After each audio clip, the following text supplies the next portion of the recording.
Sweet Lemons.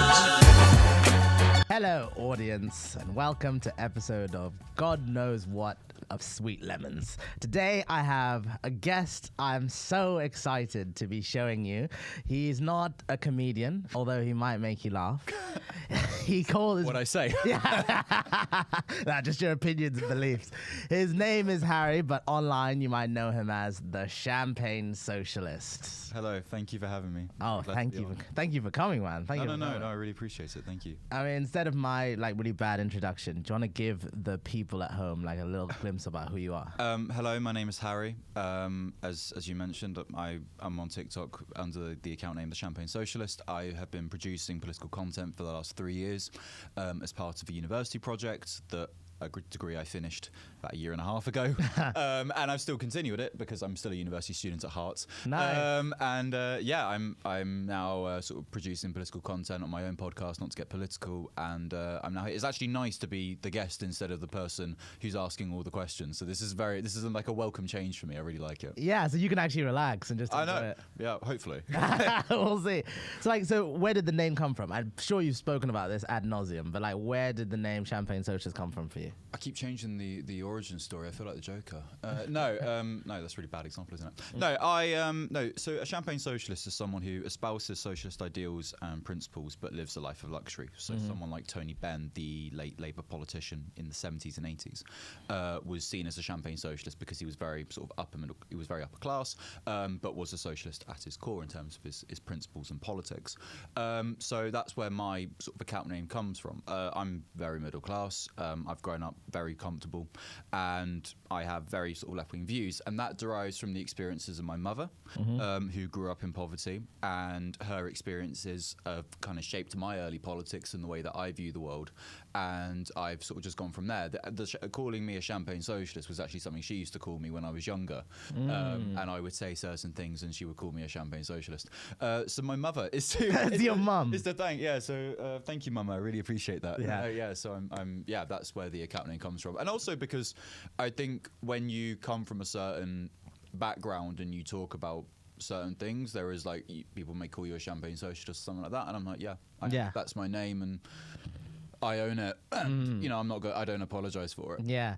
Do you feel like having a relatively privileged background or whatever, do you feel that gives you more of an ability to talk about politics or less? In terms of the reach, yes, but in terms of the experience, all the experience is secondhand. Yeah. I've talked a lot about food bank usage, for example. Yeah. Something I have no experience of using. I have worked in food banks, but it was always part of school projects and stuff like that. So I have no experience of it, and a lot of it, as I mentioned, with my mother's early years, her growing up in Nottingham in an ex-mining community, sort of through the process of deindustrialisation in sort of the 70s and 80s, briefly under Labour, then a lot under Thatcher. So in that sense, it is kind of second-hand experience, and then a lot of reading and a lot of speaking to different people to try and understand perspectives. But in terms of my own experiences, I have only ever known privilege. So it is difficult in the sense that I don't have a first-hand account of what I'm talking about. Not that I want a first-hand account of what I'm talking about. A lot of time when we talk about poverty, for example, I don't want to experience poverty. Nobody wants to experience poverty. It's why everyone tries to get out of it. Yeah. But I would say in terms of the reach, I've definitely got a privilege, as you can probably tell. I'm a straight white man. I'm not competing in the oppression Olympics. I have no. I'd be in the relegation zone. So I'm not. So I think from that perspective, perhaps people may listen to me more, but I feel like with a lot of these cases, I actually listen to the people who are dealing with these experiences, and that's hopefully what I try to do, try and shed light on the experiences that people perhaps aren't aware of. Yeah. Now, it is interesting because I always find it... I find people's political views interesting because as a person who's not from the UK, so I was born in Zimbabwe. Okay, UK all right, when I was 8 years old. So it's I find the mindset of people in the UK and how they identify politically as quite fascinating because I'm what are the lines that you've decided to separate on? It seems like in the UK the big thing is, do you have money or do you not have money? So to me it's quite like fascinating to be like, oh, someone who's like relatively privileged can look down and be like, not down, look at some direction and be like, these people are like going through this and this is what I understand, I empathize with this. Like, do you feel like because there's a trope that like the older you get, you abandon that empathetic. It's interesting because I've looked at recent sort of polling, and it suggests that sort of our generation. How old are you? Sorry, I'm 25. 25. Okay, so I'm 23. Our generation are probably going to be the first generation that are less likely to vote Conservative. Yeah. Because of our sort of experiences growing up, we're more likely to vote for left-wing parties, most likely Labour, if you consider them to be left-wing. I feel like they don't even know whether they're left-wing or not. I was listening to Steve Reed, an MP, the other day, talk about the recent migration policies that have been brought in, that are going to be brought in. And one of the policies is not letting care workers bring over dependents, like children, partners, older relatives, for example. And he says, oh no, we welcome these policies. And it's like, huh? Right. Shut up, dickhead. No, but no. So in terms of, sorry, what was the question? Well, it was just the question is like, do you feel like? Actually, let's just step back from the question. Actually, let's fuck that question. I would take it in a completely different direction. Do you feel like there's anyone who politically like you are completely aligned with? Because like, from what you just said about like Labour, it seems like you're not 100%. Yeah, so them. I'm a member of the Labour Party. Yeah, are you? Come as a surprise to a lot of people. I'm. Yeah, how does one become a member of the Labour Party? Quite easy, just go on the internet and just really go on their website and then just you purchase a membership. I bought mine when it was like £3 because I was a student. Yeah, I think that was one of the things they did in order to encourage people to get membership was to make it cheaper. Cheap. And there are different like pay packages, I suppose, when you get a membership. Yeah. And it's not like you buy like a membership and you get like these privileges compared to like another membership. It's all just the same thing. So you get to vote in NEC elections. You get to vote for the party leader when we have a party leadership election. If you get a delegate for conference, it's very like wordy-gurdy, but I don't know if your audience are interested in that. In terms of who I align with, I think it's very. So like a lot of people will try and like pick out a politician that they align with, and I'm always skeptical of that. And the reason I'm skeptical of that is I think you kind of get into like the cult of personality. Yeah. So like the obvious example would be someone like Donald Trump, for example, over in the US, where his supporters, his fans will ride for him. They will do whatever it takes. Ride or die. Ride or die. Like, you know, they stand on business. And like we saw with, they don't really stand on business, but like, you know. Can I just put this mic closer to your face? Like you see with like Jan the 6th, for example, that's probably like the most extreme example. Yeah. Over here in the UK, you could argue someone like Nigel Farage, for example, in terms of a lot of people sort of flocked him. He's seen as having this charisma, and I can see that to a certain extent. I mean, I think he's a deplorable human being. Boris Johnson as well, Jeremy Corbyn to a certain extent as well. Yeah. And a lot of people might think, well, why are you putting them all into the same sort of bracket? If you look at with someone like Jeremy Corbyn, he does have a strong core of supporters who will go by his every word and they will listen to what he's got to say. So, and I would say that's kind of similar to someone like Boris Johnson and Nigel Farage in terms of how their supporters respond to them and sort of flock to them. So I'm always sort of skeptical about like picking out a politician and saying like, oh, I really like support them. I can support the ideas, but in terms of like the person, I think it's always, you've got to like sort of balance it out. Yeah, I mean, that's quite interesting because it's like, so it seems like you're resistant to fitting into a box because it'll kind of affect your thinking and it'll make you in. Well, yeah, I think that's the case. Like like a lot of people have talked about like the footballification of politics, where it's like, you know, you've got your shirt on. This is who I support, and I will do and I will always support them no matter what. Yeah, that's all right when it's a football team. It's a little bit different when it's a political party. Yeah, but how do you feel about being a member of a political party then? Because doesn't you know what, I like it. You know, like I like going to conference. I like meeting. You go to conference? I didn't go to conference this year because I don't know where I was going to go. I was debating it, and I was like, you know what, I'll go. And because I didn't know whether I really wanted to fund the Labour Party anymore because of like the sort of the decisions that they made over the last year or so. Yeah. And I was on the website, and then I got to the point where I was about to click to pay, and they're like, oh, by the way, if you buy this after the deadline, you may not get it. And I was like, oh, fuck that, I'm not going to go. I went the year before, 2022, which I really liked. That's my first ever conference. And that was good fun. Conferences are good fun.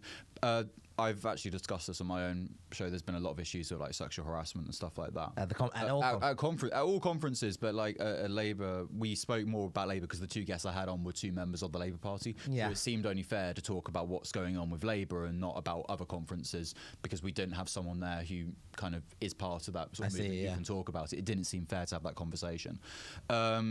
But yeah, no, they are at least in my experience, they've been good fun.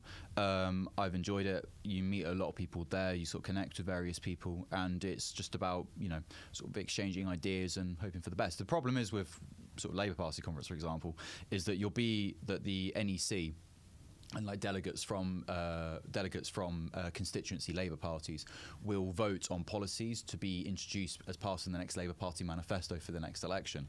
So one of them was like PR. Another was like nationalisation of public services, and basically the tops of the Labour Party just go, no.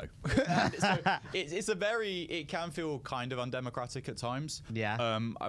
This mimight get played back to me when they take away my membership, but we'll see how it goes. Yeah, but do you feel like you have any loyalty towards the Labour Party, or is it because in my mind I feel like once you've done the membership thing, then you're in the group, and doesn't that add to the whole footbalification of politics and all that? Yeah, to a certain extent, but I feel like if even within football, for example, like if your team's not playing well, you can say like our team isn't playing well. We're not doing well. Like these are the things that need to change, and the same thing could be said for political parties. If you want to look at it from like a football lens, which we probably shouldn't, but you could look at say like the leader of the party is the manager. And then like the shadow cabinet are the players, if you want to do that analogy, and you might be looking at the sort of the team and the ideas and the philosophy that's being introduced, and you might say, well, this isn't working, like we need to change this around. And that's why like that's what you'd hope with a political party, is that it's a broad church. There's a wide range of ideas all coming together. The issue is that some ideas are being ignored, for better or for worse. The other issue is also that people are sort of being phased out for different reasons. Labour had a big problem with anti-Semitism. We see if you've read the various reports that have come out. And it was right that it's been addressed. Now, some people disagree with the way that it's been addressed, where like people who were part of certain groups that have been prescribed by the Labour Party are seen as having links to anti-Semitism. Those members have been removed.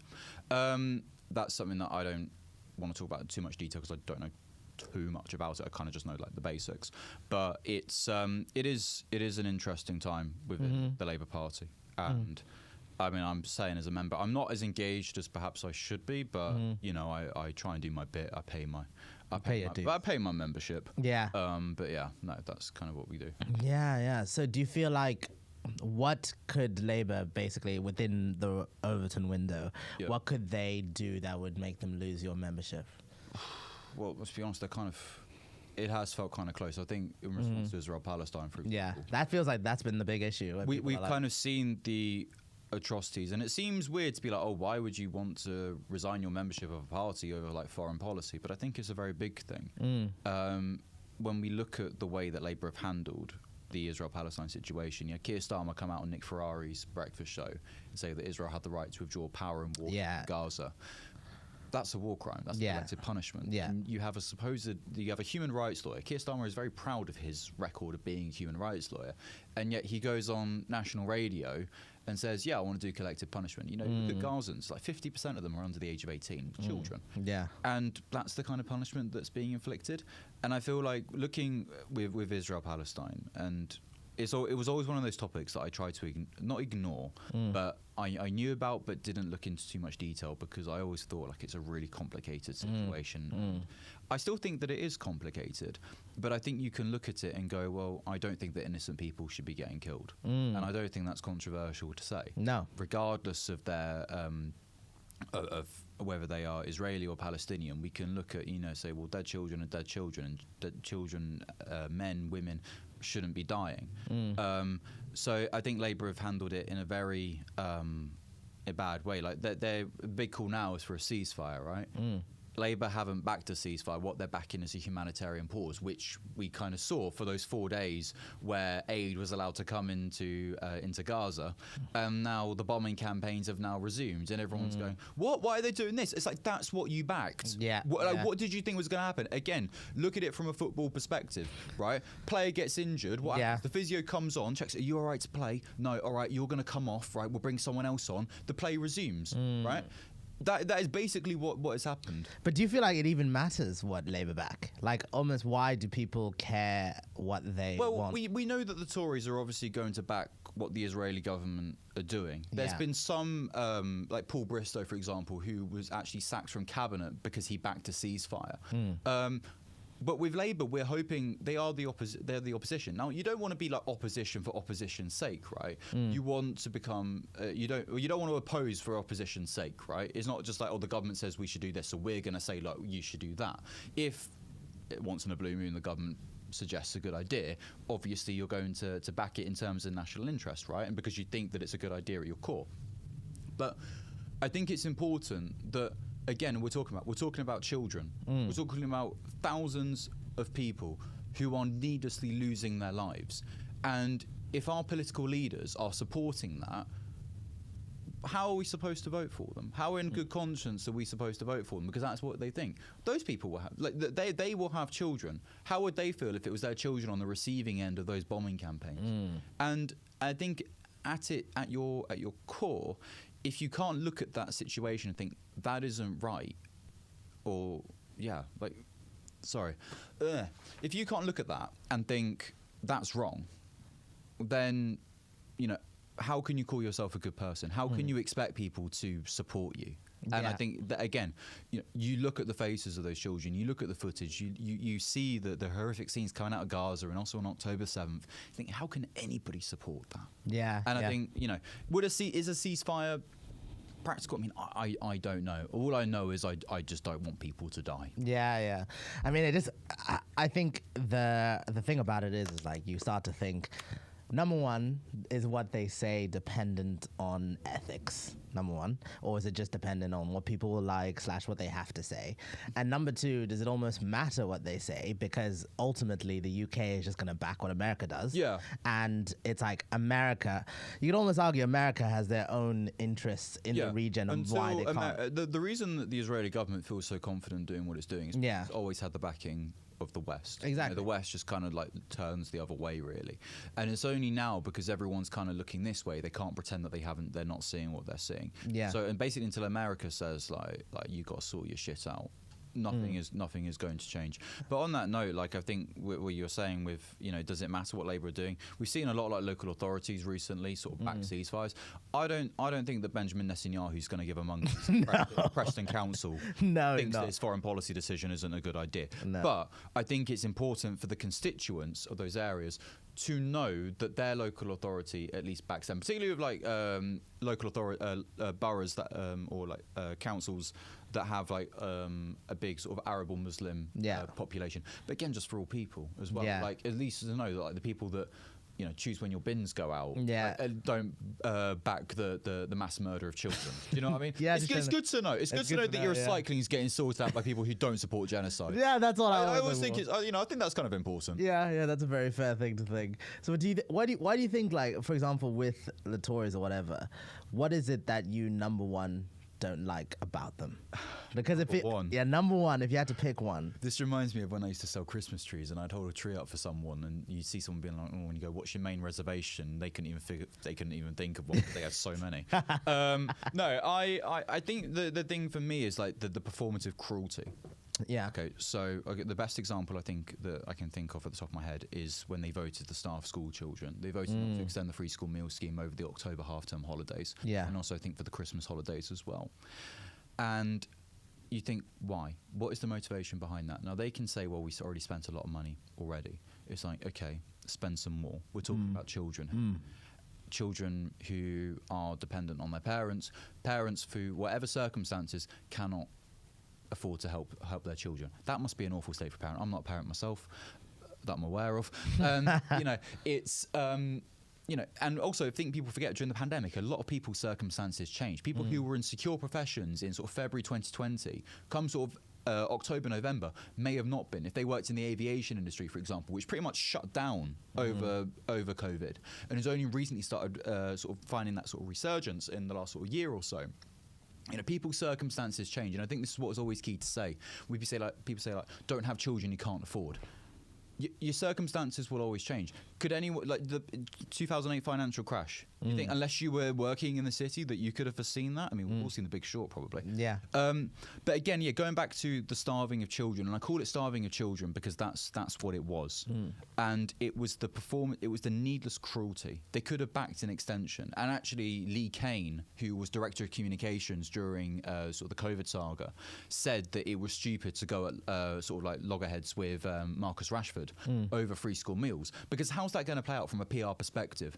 Oh, we're voting to starve children. Why aren't the people voting for us? Again, that's the thing. And also, we're talking about areas of the country that, for the first time in a long time, voted Conservative in 2019. Yeah. And now you're then going to go starve their kids? I'm not saying everyone who lives in those areas is dependent on kids are on free school meals, but it is likely that you would expect people in the north of England, mainly due to austerity, which has crippled this country. Yeah. 330,000 people murdered, systematic murder by this government. That's why George Osborne is a cunt, and David Cameron as well. But again, I think that for me, the whole that free school meals thing, I think that was like one of the first eye openers for a lot of people, that they actually despise people, and particularly people in poverty. Yeah.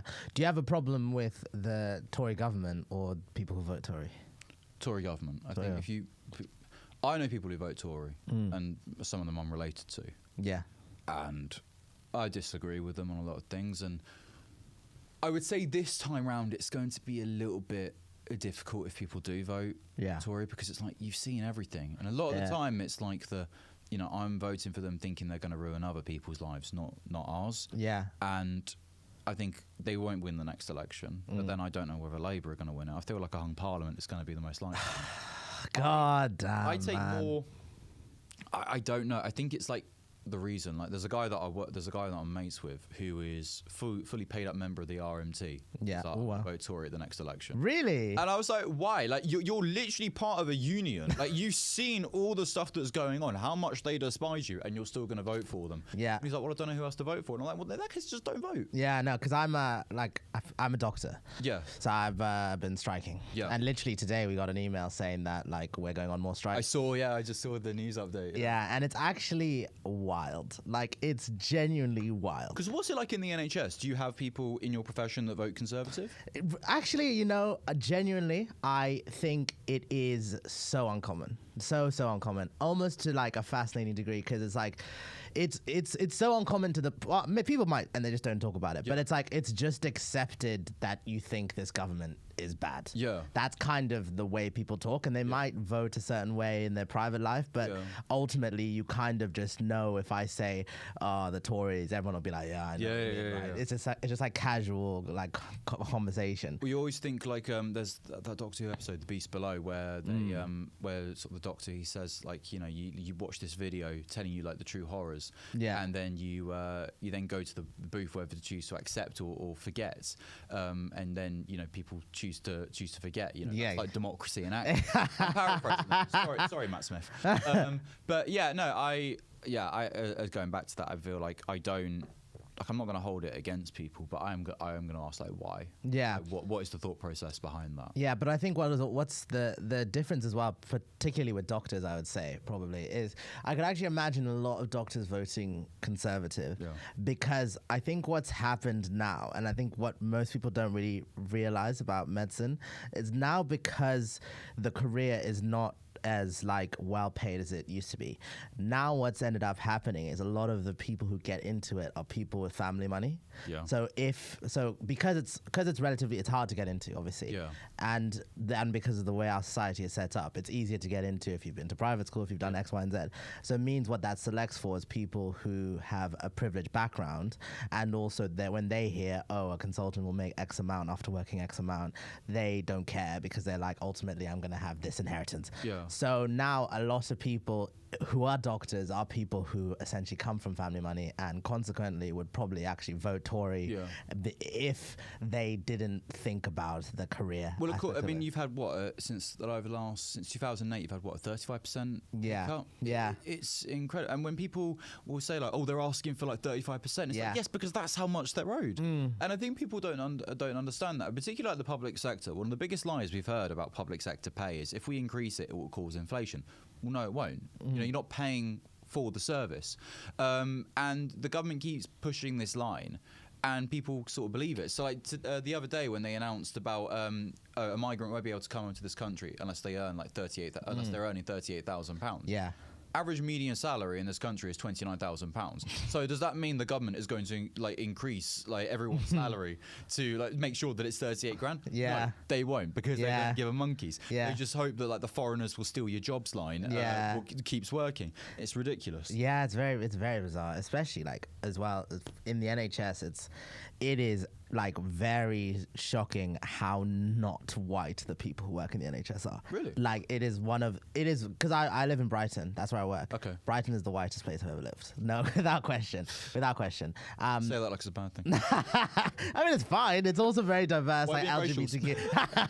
It's also very diverse, like LGBTQ plus. First they took Isaac Newton from us, and now they're saying this. That is such a niche reference to a Doctor Who episode. But yeah, like, but the place is very white. But the hospital, like, on my ward that I was on, like, or there was, of all the nurses, I'd say 90% of them were from like the Philippines, a couple who are like Nigerian, Black, African, and then like I think there was one who was just like a white English. Yeah. And it's like that's just kind of the direction the NHS is going in. But it's the fact that it's almost people don't realize that the NHS is an immigrant institution now almost at this point. Yeah, was it like one in 5 NHS workers are from a non-British background or something? Yeah, like I wouldn't even be surprised. I think it's like 220,000 people within the workforce are a non-British. Yeah, I wouldn't be surprised. Or EU national. Yeah, I wouldn't be surprised at all. Yeah, no, it's just so strange to me because like, because I'm in my first year of medicine and I've been like, so this has been going on for a year now. The strikes. They started in my final year of med school, and at that point we were like, oh, surely this will be finished by the time we start. And then now that we've started striking, like I have a different insight into it. What's the response when you tell people that you're going on strike? As in normal people, not let's say you just like, so you tell someone you're talking with someone in a pub or something like that. Oh yeah, by the way, we're currently on strike. What's the response? Most people are like very supportive. Like I've never met any like opposition. There is an opposition to talking about medicine and money. Right. That is a real push that people have against. And I understand it, like I do, like why people don't feel comfortable with it. But I think really what people need to realize ultimately at the bottom line of what you have some of the most like, and I'm not even talking about myself because who knows if I'll stay in medicine, but you have some of the most educated, driven, hardworking people who have the ability to go to any country in the world, and a lot of them will go if they're really pushed.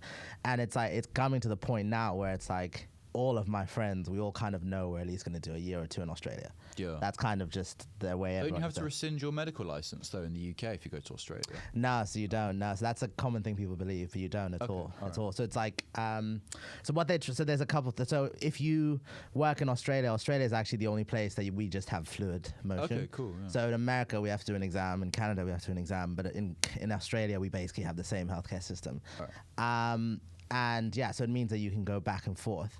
But the thing that they've started doing, which is actually like really gonna like it's really gonna mess with people, is because they've made so many med school places and everyone's like, oh yeah, now there's loads of med school places. They haven't made any more places for like consultant or like any other specialty. So it means now there's this huge fat bottleneck at the bottom and few people are like progressing on. So now you have this like huge cohort of people who are just not going on to become specialists. And that's really the like dangerous thing now for a lot of people. Well, I imagine with a lot of it, it's like it can kind of feel like we're just seeing people in sort of healthcare as a commodity. Where like you're just there, like you're kind of almost like kind of like AI things. We're mass producing you. Yeah. And they talk about like 33,000 more nurses. Yeah. Like, well, you're not actually going to put like 33,000 nurses on wards. But the way that the language is talked about, it does feel like you're not actually humans. Yeah. And that you're being like mass produced in a factory somewhere. Like we're talking about like cars. Yeah, we can produce like X amount of cars and put them on the roads. Yeah. And I feel like there needs to be the human element. That's why like the whole migrant rhetoric that we see at the moment pisses me off so much. With like refugees, for example, 27 million displaced people in the world, and we're home to less than 1%. Yeah. And like somehow that's a big issue. Like the big lie that you always say is like they have set in the first safe country they arrive in. It's like, show me where in the UN Refugee Charter that it says that you have to do that. That they can't, because it doesn't actually say that. Yeah. And I think for me, like coming from my dad's not British, and I think growing up, I think basically like sort of from 2014, 2015, when I kind of started to become aware more to like racism and xenophobia, kind of in the knowledge that like, the only reason that you're not experiencing any of it really is because, you're white middle class, your dad is the same as well. And, most people wouldn't look at me and go, oh, you're not fully British. And I think that is kind of like the, and I think that is like there's the privilege element of that. I think it was only like when Brexit sort of rolled about, and you're like, oh shit, no, they actually hate all of us. We're all here, like we're all hated. Yeah. What do you think about that like migrant thing? Because it's so like with the whole first country thing. Because is there actually too many people? Like, is that what's going on? It's not really the issue that there's too many people. It's just like we just don't have enough. Like the homes just aren't being used. We've got plenty of homes to house all the people that are currently in hotels that we see as like a massive burden. Yeah. The other issue is that those people don't have right to work, so they're kind of just sitting about. So if they want to make money, they have to make it through legal means. I saw a hit piece, I think in the Telegraph or the Times, talking about. Do you subscribe to the Telegraph? I am a Telegraph reader, which probably isn't going to help my left-wing credentials, but I do it because they a lot of the articles that they produce, a lot of Tory MPs write in it, and I want to be able to like accurately I want to be able to like accurately talk about what they've said rather than just looking at the headline. So I have the thing there, and I sort of read it, and I sort of see what they've got to say. Also, they produce some nasty stuff regarding migrants. It's like how many is too many? And this is the thing that always kind of irritates me about the language. It's like it's so sort of cynical, and I don't get it. It's like it's not my job to like pander to people's fears and bigotries about immigration and stuff like that. I'm a product of immigration. It'd be very hypocritical of me, a child of an immigrant, to be like, shut the borders. Like, we're doing that. Like, well, apparently not, because that's literally how the Tories pick their home secretary. This is what's interesting, and I think part of it with someone like Suella Braverman, for example, I don't believe that she actually believes half the stuff that Do you not? No, I don't. But I don't know, right? So this is what I find interesting: the whole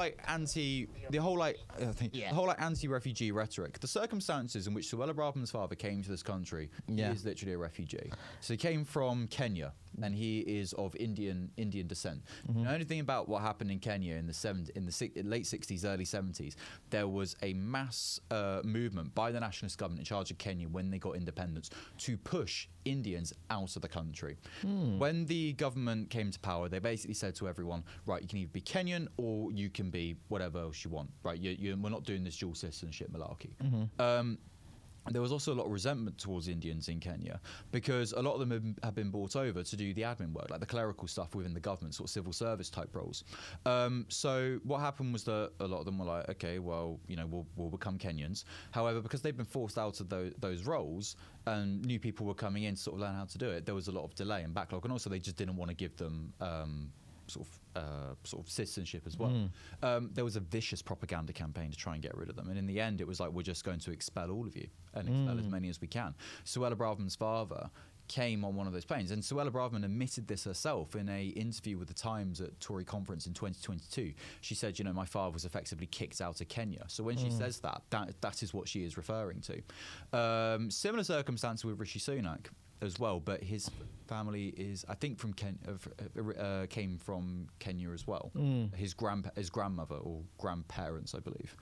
So yeah, I always struggle with it. It's like the idea. It's like the whole like pulling the ladder up. Yeah. It's like, well, just because we're in, they would have said that about us at some point. Yeah. There was objection to Indians coming from Kenya coming to this country, and the government did respond to it. So yeah, I find it very difficult and a very sort of painful viewing. Actually, the language that we saw in the early 1900s about Jewish pogroms, it's exactly the same as it is today. It's just there's a different group to attack. Yeah, and I think that's the thing that people don't realize as well, is like all these UN charters and refugee things and things that we've all signed up to were things that we were so proud of after World War II. Like Winston Churchill, like seen as like one of Britain's greatest heroes. Yeah, he helped create the the EHRC. I believe it was. The European Human helped Rights. Create that.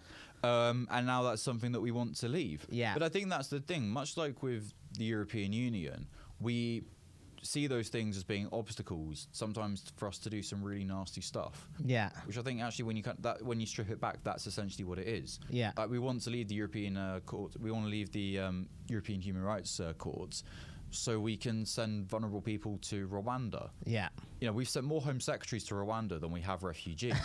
But we've given the Rwandans, I think, like 140 million, something they like that. are laughing. And like they're literally like raking it in. Yeah. And like we've sent nobody over there. Like we're more likely to send XL bullies to Rwanda than we would be refugees. So yeah, I mean, a lot of it is performative cruelty. Like none of this will actually happen. I don't think no refugees will be sent to Rwanda.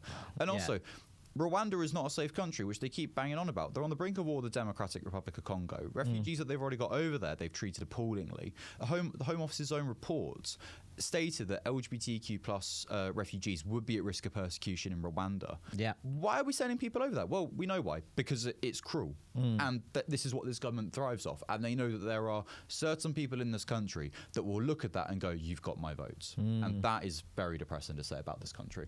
What do you think is like for someone like Rishi Sunak, because I go back and forth on this, because obviously he's really rich and like he could do anything. What do you think that adds value to him wanting to be prime minister, or do you feel like it's, oh no, you're just trying to get the bag? I mean, you have to ask yourself why a man worth £700 million wants to do a job that's only valued at 110 grand a year. Yeah. I think the other element is also that he is so out of touch. You know that clip of him with the hammer? Like he was. In fact, right, he was told to use the hammer like that. But the fact that everybody saw that clip out of context and thought he doesn't know how to use a hammer says a lot about who he is. Yeah. You know, there's the whole contactless thing. He's so out of touch. Like he upgraded the power grid.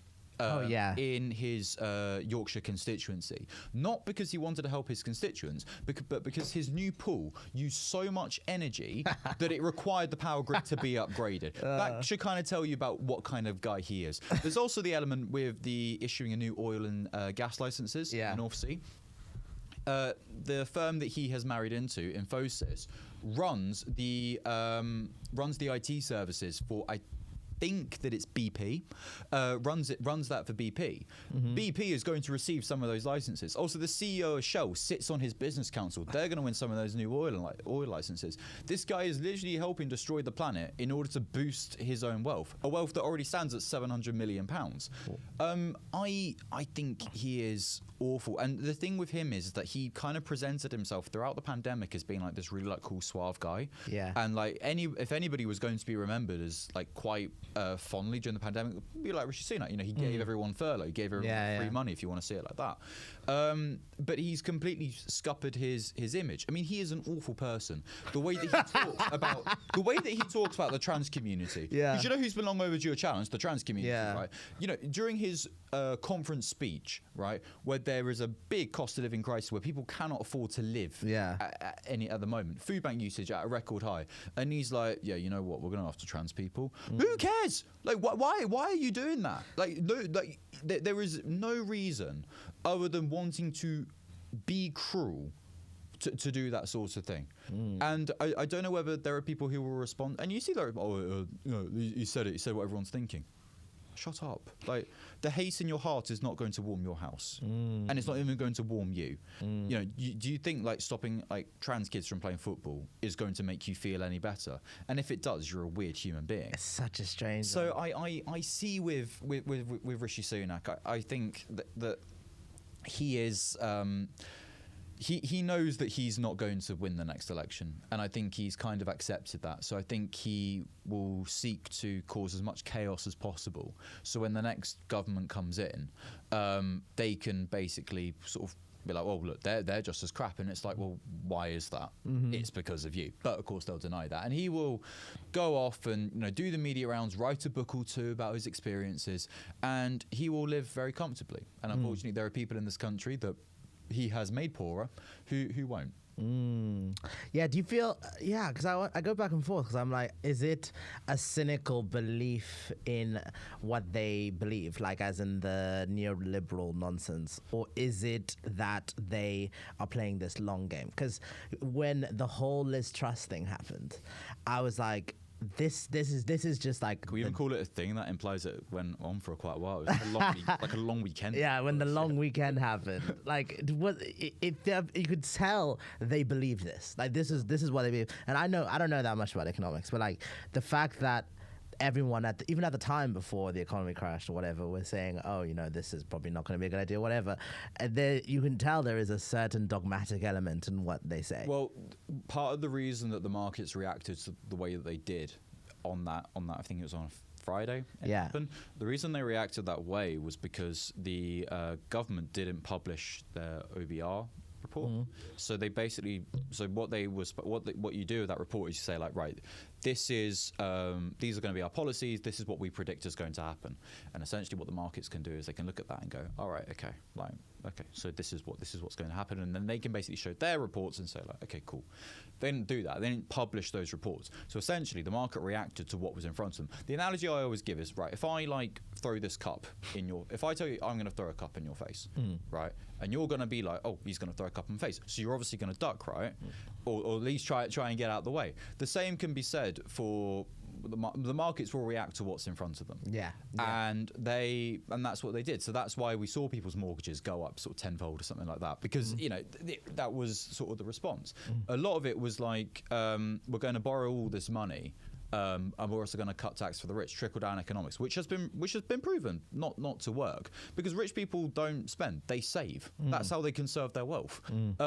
So it was ridiculous. Actually, Rishi Sunak is polling worse than Liz Truss is. Really? Yep, he is. Oh yeah, I mean that makes sense. Like right now, Daily Star, get the lettuce out. You know, we're you know, it's time again. Yeah, man. I just find it crazy because I'm just. It's as well because because of the way UK politics works, you just need like a very vocal minority in the dominating power that will essentially move the needle of what gets done. Well, that's why like the whole like immigration and trans rights thing is like at the forefront of a lot of our conversations regarding sort of politics. You know, Deputy Chairman of the Tory Party, Lee Anderson, basically said we're going to fight the next election on culture wars. Yeah.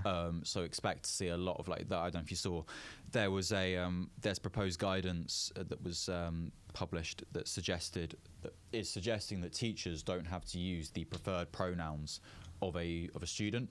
So let's say a student is trans and wants to be known as, I don't know, like she, her, or they, them. Yeah. But the teacher has no obligation to adhere to that. So basically what the government is saying is, yeah, you can bully kids.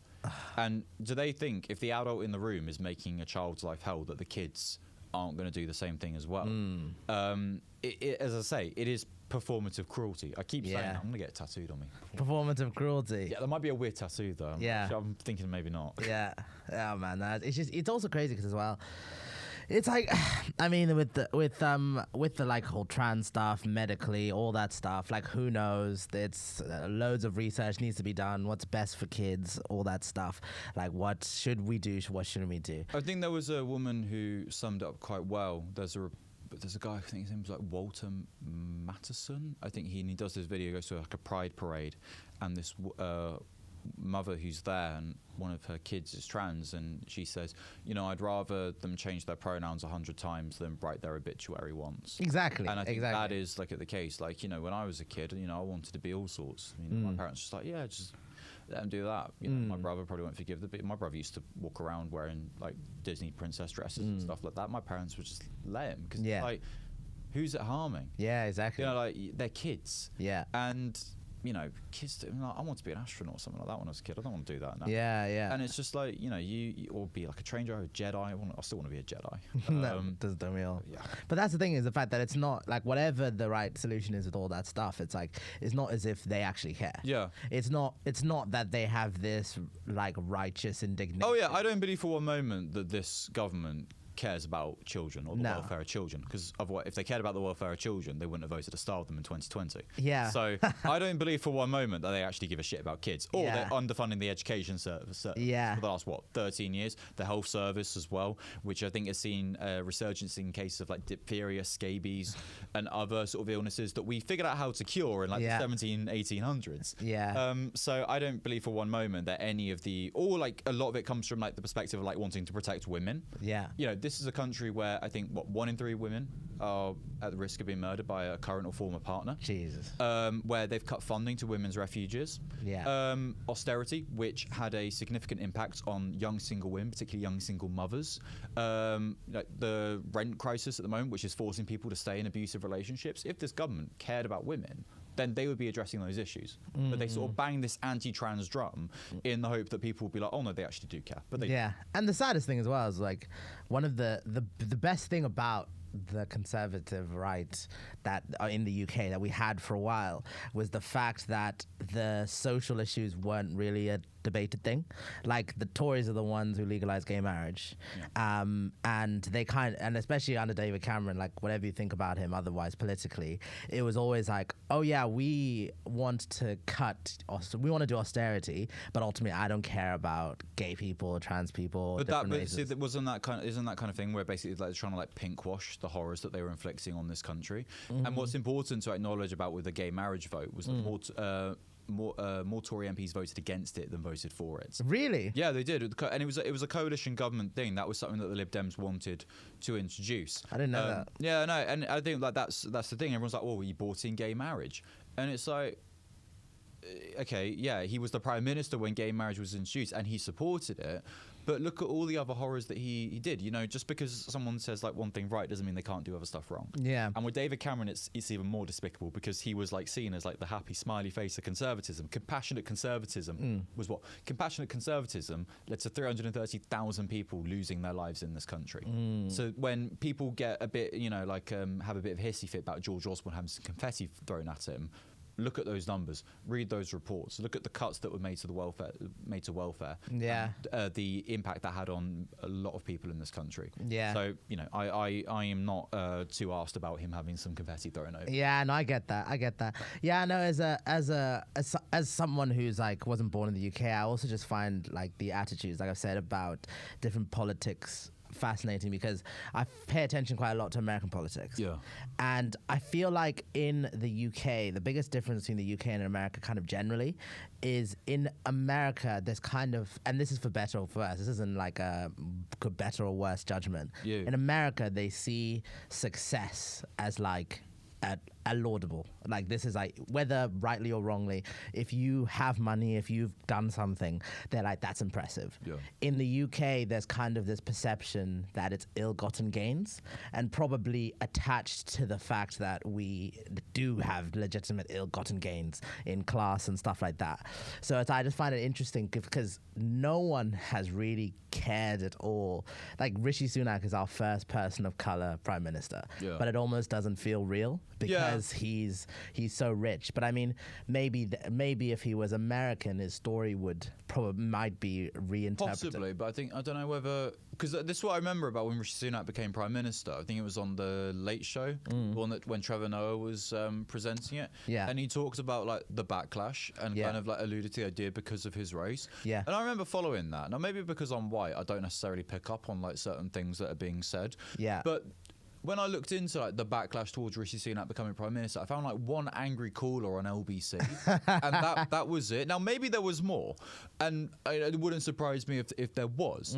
But again, I think a lot of it was just like, I don't know whether it was like the time that the circumstances in which he became prime minister. We'd obviously had like the whole like Liz Truss disaster class, and then it was just kind of like Rishi Sunak's going to steady the ship. Yeah, the ship's got like a lot of holes in it and it's gonna sink, but like you get to be the captain for the day. You get to be the captain for when it goes down. And it was just kind of like, I feel like, you know, it was acknowledged, oh, he's the first British Asian Prime Minister. But I think most people were just like, okay, but is he actually going to like help me sort out my mortgage? What's he actually going to do? Yeah. So yeah, I feel like it is. Is it monumental? Yeah, it is. Yeah. You know, that he's become the Prime Minister. It's actually quite weird. Like his trajectory has been quite fast paced. In 2015, became the MP for Richmond. By 2022, he was the Prime Minister. He has basically done like the football equivalent, like a road to glory. That and he's done that with politics. Yeah. So yeah, I mean, it's impressive in the sense that within like 7 years, he's been able to achieve that. Yeah. But it's at what cost? Yeah. No, I guess it's just like because, so like from my background, so I went to private school. My parents sent me to private school, like quite an expensive private school, and like I feel like they like obviously I come from some like relative privilege, obviously, because I was able to afford that. Yeah. But I feel like my parents worked very hard and put education at the forefront. Yeah. So it wasn't necessarily that we could afford it easily. It was that this was the number one priority. So I just wonder if there's a way to tell Rishi Sunak's story in a way of saying, oh, this is a guy whose parents worked hard to send him to a good school so that then he could do X, Y, and Z, and then now look where he is. But this is what I find interesting, because I often hear this argument when people go to private school, and it's like, you know, my parents worked really hard. It's almost like inadvertently suggesting that parents who don't send their children to private school don't work very hard either. Yeah. Which obviously isn't the case. For me, for private school, I'd abolish all of them. I don't see the point. Really? And I think the fact is, right, and it's like, it's, you know, you're basically, as a parent, you are acknowledging that there are so many discrepancies in this country and there's so much inequality that you have to bend like over backwards in order to give your child the best opportunity in life in order to try and succeed. You shouldn't have to do that. You should be able to send your child to the local comprehensive and for them to be able to get the qualifications that they need to become the best person that they can be. You shouldn't have to be spending like $7,000 a school term, I think, something like that, 7-8 grand. Depends. So when obviously like depends on the school, but like, you know, so when you see a lot of like this sort of like middle class uproar about like Labour's proposed plans to add on VAT onto private school fees, which I don't think they're even going to do anymore. It's kind of, and you get all like these people like, oh, I don't know. It's like, well, you know, let's suggest all the stuff that they say about when people can't afford to live. Or have you tried cutting down on avocado on toast? Like fancy coffee, all of that sort of stuff. You know, there's children that you had that you couldn't. You know, there's children you had when you were financially skilled. And you're not. Why did you have kids that you couldn't afford? Dickhead. You know, like, that sort of thing. So again, I feel like with sort of like private education, we shouldn't need it. But again, this is what you find with a lot of people who want to succeed or like in politics, something like that. They follow like the career path. Like they try and go to Russell Group universities to try and get themselves in the best state. And you really shouldn't have to do that. And I feel like that's kind of where at least like the allegation like career politicians and stuff like that. Do you mind if I asked, did you go to I didn't go to private school. You went to I went to state school. Yeah. A lot of people are really surprised by.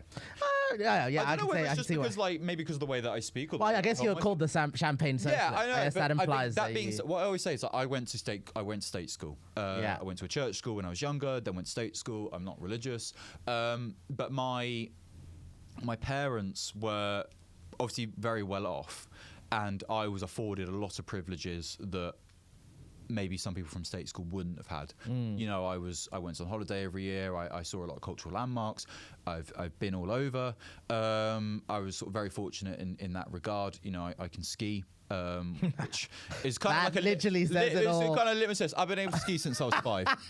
But in fairness, my old pal lived on the side of a mountain, so like it would have been rude not to. Yeah, of course. So you know, like it's one of those ones, and I'm grateful for the opportunities, and I don't let it like blind my thing there. And I think it kind of says more about someone when they can experience privilege and then say, you know, everyone should be able to experience that and not have to slap themselves silly to try and achieve it. So can I ask about the private school thing generally is I think we all agree with the principle that you shouldn't have to. It shouldn't have to be like that.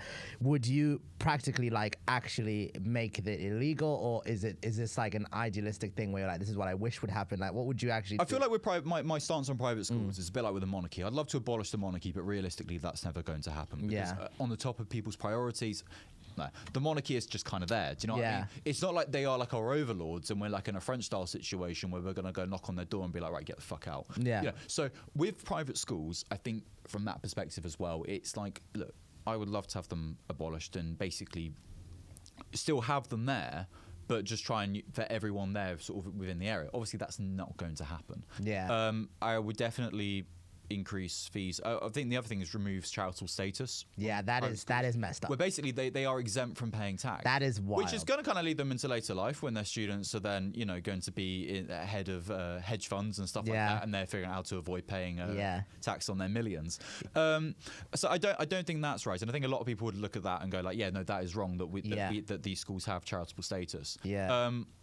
But yeah, I guess from the perspective of actually sort of getting rid of them, I think it's more idealistic than practical. I think it would just be like, okay, like we need to make it a more even playing field, and using the money that is generated from scrapping charitable status when they start paying tax and invest that into state education. I think it was the case, I think in Denmark or Finland, it was definitely a Scandinavian country where they found that where parents who send their kids to private schools found that the state comprehensive was much better than the private school, so they removed their kids from the private school and sent them to the comprehensive. And I think it's about just trying to make things more equal. It's just such a shame, because even like on the international stage, like the thing that I was always told as a kid is like English state schools are like, if you include those in the world ranking, the UK is like top 50. Because when you left Zimbabwe, how old were you? I was 8, so that was 2007. Right, so then you were kind of like looking at that sort of situation. Was that what you were told like growing up? You spent like your like preschool and like lower school in Zimbabwe. So basically the first 8 years of my life. And Zimbabwe is also, it's a very like because of the history, like it's a former colony, so we were always like aware of what's going on in the UK. One of my older teachers at school was from Zimbabwe, and I remember showing us some footage, and he turned around to us one day. He was like, "Have you ever experienced tear gas?" And it was like, no. He's like, I have. Of course. Yeah. McCann, I loved him. Yeah. It was great. But yeah, no, that's the thing. And so I was always told, like, if you include state schools or comprehensive schools or whatever, England's in like the top 50. Yeah. If you include private schools, it throws it up to like the top 5 in the world.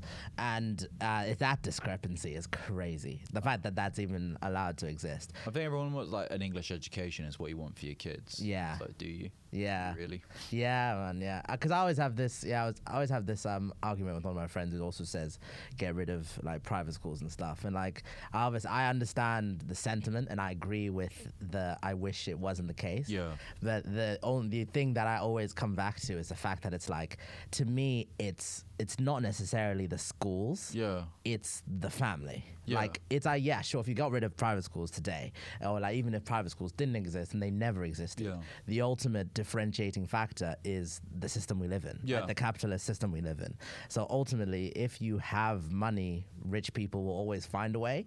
And I don't know if that's just a lazy argument. And I think there's exemptions as well, particularly with like SEN schools, where you have to pay a fee in order to get the help that you need. But again, I think going back to that, it's sad that in order to get your child the support that they need, you have to break your back in order to afford to do that. You should be able to send them to the local comprehensive, and for them to be able to get the support that they need. You know, I went through the SEN stuff, and it's awful, like the service that gets provided, and it's just like the schools are so fucking corrupt. My school had my name down on the SEN register, and I received none of the funding, yet they took the funding from me. Really? Oh man, that's awful. No, I won't name the school. I'll spare their blushes. But it is just one of those things where it's like, you know, it is a pretty shit situation. Yeah, no, it doesn't. It's crazy though. I guess it's like, do you think like at the next election things are gonna get better? Like, how do you feel? There's a very good song by D Ream about that. Do I think things are gonna get better? We will perhaps feel a relief that the Conservatives are out of power. Yeah, but we will not feel. I think when we look at the government that's gonna come in. Yeah, we'll be like, oh. So like, I feel like a lot of people just kind of look at Labour and think like they are just like carbon copy of the Tories. Really? In terms of their ideas, in terms of the policy, there doesn't feel like there's much of a separation. Labour will say, well, we're going to reverse this, we're going to reverse that. Will they? I mean, who knows? What you find is like, Keir Starmer, he wouldn't get chips for the office if he thought that like the tabloids would call him like wouldn't call him fiscally responsible. And I'm not optimistic. I think there's two ways of voting. You can vote for yourself or for the good of other people, and I've always voted for the good of other people, or at least tried to.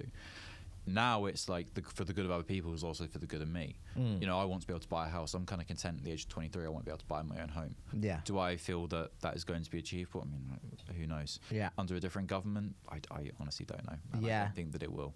And I think what they'll find is they will inherit chaos. And for the first 5 years, they'll have the excuse that, like, okay, well, we've inherited this from the last government, sorting this out.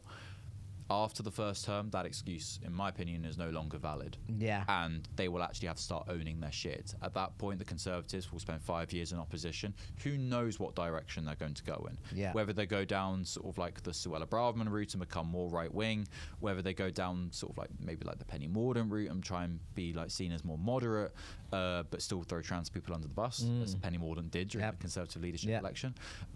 So I think that there's a lot of unpredictability, and I honestly don't know what direction we'll go in, but hopefully it's a good one. Yeah, if there is one. Yeah, I mean, honestly, my problem with Labour is just the fact that, and I don't know if it says more about the British people or about Labour or whatever, but it just seems like they stand for nothing.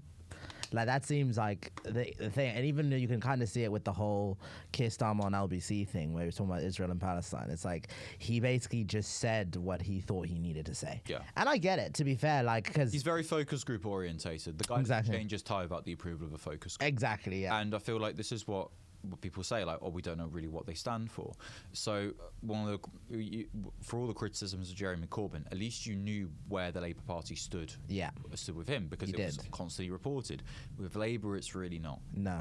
And I guess we'll see at the next election, but I feel like Keir Starmer can hold his own against Rishi Sunak PMQs, but then that's just parliamentary theatre. That doesn't mean anything. No. When you actually put them in on a debate panel, or they're actually speaking to voters, we will then see. I like watching Rishi Sunak interact with members of the public. He's so bad. It is, from a comms perspective, you want to keep him out of the way. You definitely do. Actually, no, I'll scrap that, because I know Phil's going to watch this. Who's working with the Tories. Put him at the forefront. Put him at the forefront of your campaign.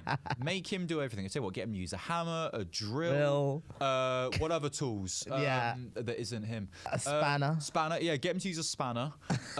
Get him to change a tyre. Oh, I'd love to see that. Get him to change different tyres. So like car tyre, bike tyre, motorbike tyre, everything. Like, basically, think of like the Royal Navy advert, like, fix this, and get him to try and fix it on camera, live stream it. We'll see how well it goes. Do you ever think you'll go into politics yourself? No. No. It was something I always debated with when I was younger, and now it's like I would rather, I don't know, like slam my dick in a car door. I really? could not. I would much. There are things that are much better to use for my time. I also think it's such an unrewarding job. It depends on what you go in for, because I feel like if you go, I like to think everyone who goes into politics goes in for like a genuine good. They want to make a change, and then they realise they're not really able to do that. And I think if you just get bogged down in it, you would feel like you've let everyone down. And I feel like I wouldn't want to do that. I'd much rather, I feel like there's other ways of helping people other than just being an elected official. Yeah. Working for charities, which I think only exist because of the failure of the state. Working for sort of NGOs, stuff like that. And I think it's just important to help people where they can, and there's other ways of doing it without being a politician. I think, and also I find with most politicians that they all want to be prime minister. When you go into a job that has like that sort of like career trajectory, why wouldn't you want to go to the top? And I feel like I'm always skeptical of anyone who's like, I want to be prime minister. Yeah. Like, why do you want to be prime minister? Yeah. What is the thought process behind that? Yeah, I mean, essentially, like, anyone who wants to do it probably shouldn't do it. Yeah. I think if you want, I think public service should be forced upon you. I think people who don't want to do it probably should be the best people to do it. Yeah, that's the thing, man. Like, and even especially because in the UK, it's very like, it's a ladder, so it's like you can't. 100%. Yeah, you can't just have it foisted on you where someone just says like, no, this guy. You can be a cringe backbencher and shout about like 20-mile-an-hour speed limits. Yeah, you can be like, actually, you know what? I like a couple of photos of like people from Saudi, from like a couple of sheiks and stuff like that. Like, let's get moving. Yeah. So I guess we'll see. They see how it goes. Yeah, man. I mean, it'll be interesting to see what actually does happen, because I think he's going to win. Keir Starmer's going to win, most likely. I think there's no two ways about that. But will he do anything? Like, I honestly don't know. You'd hope so, but whether it's for good or for worse, I guess we'll find out. Yeah, fine. I wanna ask you some quick fire policies to see yes or no, or no, and let's see. Okay. Drug legalization. Yeah, go for it. All of it. Yeah, why not? No, Well, why like, not? treat it like a public health issue, because that's what it is. And I feel like if you have it all out in the open, then you deal with it. It's why, like, when they said they were going to ban vapes, it's like if you force it underground, you just make it less safe. And the same with like cigarettes as well. I mean, I smoke, and have I done drugs? Yeah, I've done drugs. I'll be the first to admit that. And did I enjoy it? Some of them I enjoyed, some of them I didn't enjoy, and I won't tell you which ones. Yeah, no, like, yeah, go for it. Treat it like a public health issue. Do what Scotland did with like knife crime, for example, and with alcohol abuse as well. So I feel like, yeah, get it out in the open. When I say get out in the open, just have frank and honest conversations about it and make it easier for addicts to actually get the help that they need. So yes, I support it. Okay, so monarchy, Abolish it. completely. Yeah. Okay. I don't like it. Scotland leaving.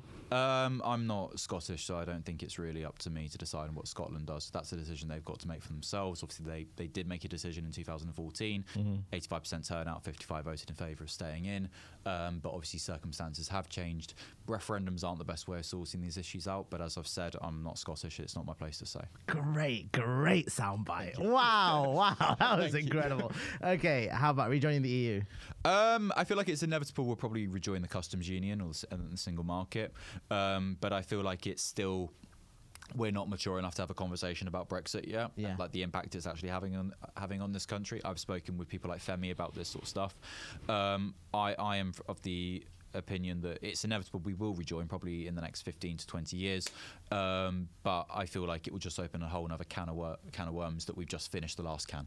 So I think it's probably inevitable that we will rejoin it in some capacity, but I don't see us having the same membership that we had before, because obviously, like, they will probably want to make an example out of the UK. With that massive. No. Okay. Immigration, more or less. Do you see why people want to restrict it? I understand why people want to restrict it, because if you've grown up in a country that's constantly perpetuated this myth that foreigners are coming here to steal your women and steal your jobs, you know, like, of course you're going to be anti-immigration. Plus, if you've grown up in a community that doesn't receive the funding that it needs, and yet you see people coming over on dinghies that have been fleeing war and persecution, receiving like hotels and stuff like that, of course you're going to build up resentment. That's 100% deliberate from the government, because they're trying to pit two marginalised groups against one another, when the real enemy is the one doing the pitting. So in terms of my own personal view, again, as I've said, I'm the son of an immigrant. I would find it very hypocritical if I was to suddenly be like, oh, I'm anti-immigration, because at some point someone would have been against my parents coming to this country. So I am of the perspective that, you know, don't pull the ladder up, make it, you know, don't put anti-grip paint on the ladder. And I feel like immigration is so beneficial to this country in terms of culture, in terms of the economy, but also like people, and it's important. And I feel like we look at people as we look at people coming here as a commodity, and not like human beings that are just trying to make a better life for themselves, which is ultimately what everybody wants to do. And if that's where they want to settle, that's where they want to settle. Also, there's nothing stopping us from going to other countries as well. No. We did that quite a lot over the last like couple hundred years. So, you know, let's not do it in the same way, but, you know, we can go over to other countries as well. Okay, now here's a tough one. Is there any leftist policy that you don't like, or any opinion you hold that is not of the left? I don't know. It's a tough question, because you have to analyze yourself. I believe that the Falklands are British. Okay, man. I feel like some people get a bit. I was posted a video on TikTok where it's like, you know, like Millet, the guy in Argentina, and he like was banging on about the Falklands, and it's like, no, we'll go back there again. I like reposted the video like, we will be there, and someone's like, oh, didn't realise you were like that imperialist, and I was like, it's fucking British. Like, if you've been over there, it is literally like you're in an English village. Is it? Yeah, no, it's so British. And you know, in 2013 they had a referendum on whether to remain as a British overseas territory or not to be.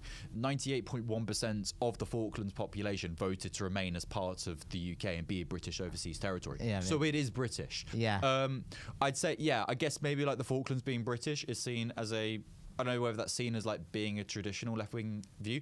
Actually, Michael Foot, who was in charge of the Labour Party at the time when the invasion happened, supported the government in retaking the Falklands. So I'd say in that perspective, as like the one good thing Thatcher did, the second thing being resigning, and then the third thing making the 8th of April a very funny day for the rest of our lives. So yeah, I'd say in that case, like the Falklands. The Falklands. That's something I wouldn't have expected. What were you expecting me to say? I don't know. I was literally just so curious because I feel with me, I'm like like interest in politics is very much from an academic standpoint. Like, of course. It started because I did philosophy at school. Okay, yeah. So I did like as classic private school. Oh, you have to PPE, and it's like because of that I got an interest in politics, but like not in like a real world level. Yeah. So I don't know. So in terms of voting, like I probably because I live in Brighton, I'll probably vote Green just because Classic. Yeah, because they're the only place where they'll win.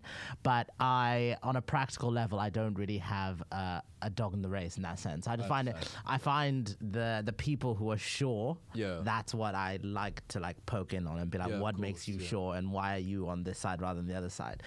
So that's really why like I wanted to bring it on. Do you have any interest in like American politics, or is it just British? American politics. Do I? Not really. Yeah. I mean, obviously, like during like the whole Trump saga, and I feel like that's going to be a resurgence. It'll be the Republican candidate. Oh, come on, man. We are so back. I am so ready for it. Trump Biden. I'm so ready. It's going to be so crazy. He's probably going to win. He probably is, yeah. And I honestly don't know. In terms of it, I mean, I look at it occasionally. I look at it from like the impact it will have on the British people. But again, it's not really my specialty. No. Say. In terms of like the social issues, when the Supreme Court was going to vote to basically ban safe abortion, I looked at it again, just because I think it's something that, abortion is healthcare and it should be provided. I don't really look at it too much. Yeah. Obviously, like I see it when I see it. Yeah, you see it when you see it. Yeah. Yeah, no, it's going to be crazy to see. I think Trump is going to win, man. I can't believe it. I can't believe it. Like 4 years on and he's coming back. Like he's had some time out. He's going to come back with a bang. Yeah. It's like David Tennant become the Doctor again. Yeah, David Tennant's the Doctor. Trump is back. We're just going back. David Cameron's back in government. We are living in 2020. Beautiful. Oh man, what do you think Rishi was thinking by doing that? Like bring David Cameron back? I think every decision a politician makes is because it's calculated. They think it will benefit them. Bringing David Cameron back doesn't. If you want to try and move the Conservatives away from being seen as an old boys club, you don't bring back a former Prime Minister who went to Eton and Oxford, do you? Yeah. So I'd say from that perspective, I think they've massively misjudged it, and I guess because they think he holds some sort of authority. I mean, this is the guy that helped decimate Libya. And approved bombing campaigns in Syria.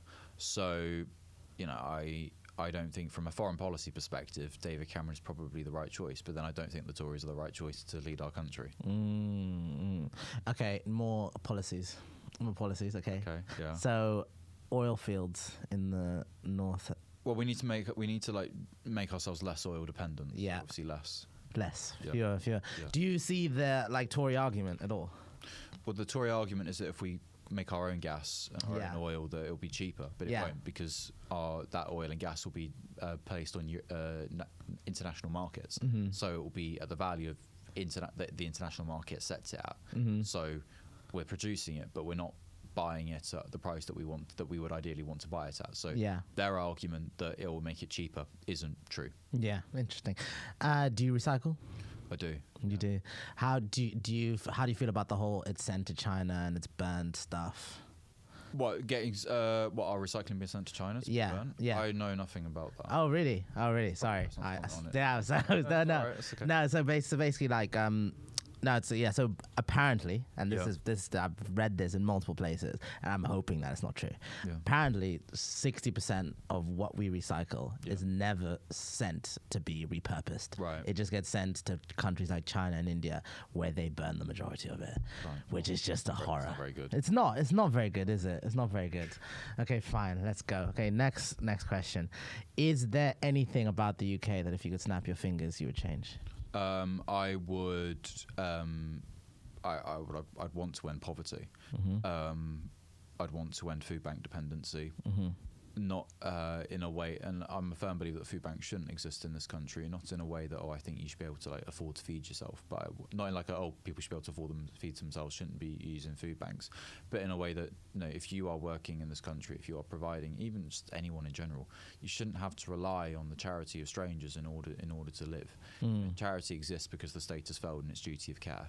So, and if the state is failing, then the state needs to be reformed for the better of the people. Yeah. So yeah, I would want to end poverty. It's an awful thing. I grew up hearing the stories about it, and it's not something that I would ever want to experience nor inflict on anybody else. Yeah, but you don't identify as an actual socialist. I think I'd definitely say I definitely call myself a socialist now. Really? I think I've changed a lot since I made that video about 2 years ago. I think just from my own personal experiences and just from what I've been seeing going on, I think I am. So yeah, I'd say, I would definitely say that I'm a socialist, yes. What's changed? Oh, I was working at a garden centre, and I was on a 0 hours contract, and I was working like 40 hours a week, which was great for me. Not so great when it came to Christmas bonus, because I was on a 0 hours contract, and if you're on 0 hours, your Christmas bonus was determined on what your contracted hours were. So as I was 0 hours, I only got £50. Wow. I should have been entitled to around £400 plus, and they only gave me 50. And when I queried this, my manager was very understanding, was like, I'll try and get this sorted for you. And they went back and they said, well, if we increase it to 400, we'll have to do it for everybody else who's on 0 hours and make it. It's like, well, first of all, what's that got to do with me? Second of all, like, that's the way it should be. Your hours, the hours you actually do should reflect your bonus. So I queried it, and they're like, okay, well, we can increase it. And they're like, I was like, okay, how much can you increase it by? And they went £25. So £25. I'm owed £400, and you're going to give me 75 quid, of which my national insurance and my taxes are going to eat up pretty much all of that, which I've got no issue paying tax, 100% no issue. What I have an issue with is when I'm basically being fucked over. That was kind of one of the moments. It was also because that winter was very cold and I was working outside, like landscaping and stuff like that.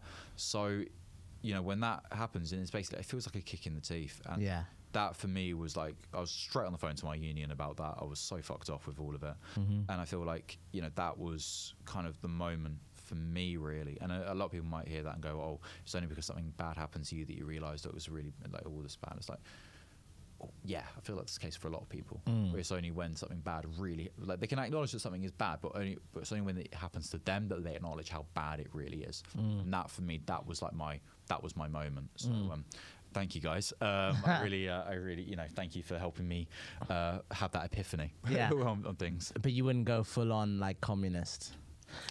So when you say socialist, for example, do you mean would you put the socialist model on all of society, or do you think that socialist systems are like ideal in most cases? I would sort of push, it's just more fairness and equality. Businesses actually paying their workers and representing the true value of their labour.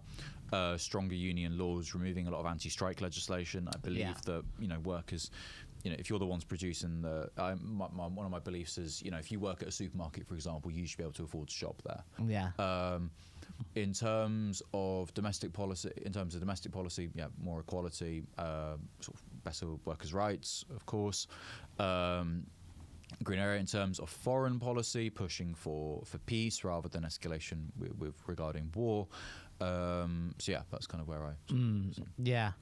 Why do you think people are so against the socialist label? Because I feel like it's such a. I think it's just a word that we've kind of grown up with so much stigma. Yeah. So much we kind of look at Russia and communism, for example, and as being this really awful thing, which it was. I mean, if you look at what I've lived with people who are from former Soviet bloc countries, and they're like, yeah, it was fucking awful. I had an au pair from I think the Czech Republic, and she was bewildered about the amount of food that we had on our shelves in supermarkets, because she'd grown up and seen nothing on the shelves, waking up 4 or 5 o'clock in the morning in order to try and get food. So it was insane to her that we were going there at 3 o'clock in the afternoon and the shelves were still full. So yeah, I'd say in that respect, again, also it's lived experiences. Some people will disagree, of course, and they're well within their right to do that. I just don't think that. I think it's also the authoritarian element as well. Yeah. I'm not into authoritarianism. I like democracy. Yeah. Yeah, always good to hear that. Isn't Yeah, it? always good. That's always good. There's a point of agreement. Yeah, and I think it's a strange thing that people automatically recoil as that someone being a socialist, and I guess it just comes from the history of like all the of the Cold War. Like that was literally the enemy for so long. I mean, now it's hard to undo a lot of those sort of things. It's why it's probably why with the sort of like the anti-trans rhetoric, it's been quite easy to get that going, because it's very similar to the anti-gay messages that were sent out in sort of like the 70s and 80s. A lot of the same ideas and suggestions that were said about gay people are now being said about trans people. The idea of them being like groomers and trying to like change your kids. So I feel like it's like kind of like everyone's a bit of a sleeper agent in that respect from that generation. They'll have grown up hearing that, and because it kind of like passes on to them, when there's a new group to go after and you say the same stuff, it kind of like clicks for people. Oh, okay, I remember how to do and there always seems to be one, like, and especially like more on the right with the like Tory conservative stuff. Like it always seems like they need someone to be like, oh, this is the bad guy. Of course, of the week. 100%. Yeah, but that's how they win. Yeah, that's how they win. And let's not make them win. Fine. Any final statements to the audience of this podcast? Well, thank you so much for having me on. I've really enjoyed it. To all of you who are listening, please follow me on TikTok and other socials. Champagne Socialist, that's where you can find me. My podcast, Not to Get Political, is available on YouTube and Spotify to listen to. Instagram and Twitter is also available as well as TikTok. Please check us out. We try and do at least 3 to 4 episodes a month. And I'd appreciate any support that you could send my way. Thank you. Really. Perfect. What a great soundbite as well. Thank you. And finally, do you actually like champagne? Do you ever tried good champagne? Oh, I love champagne. Yeah, of course. I love it. It's good. But there was actually a suggestion that someday we may create our own brand, me and my producer. I work with a very talented guy called Matthew Bird from Advert Studios. Very talented guy. And I'm very grateful to the support that he's been able to give me in creating Not to Get Political and what's been created in that respect. So, yeah, thank you. Thank you so much, Harry. Thank you for coming on. You've been absolutely incredible. Thank you.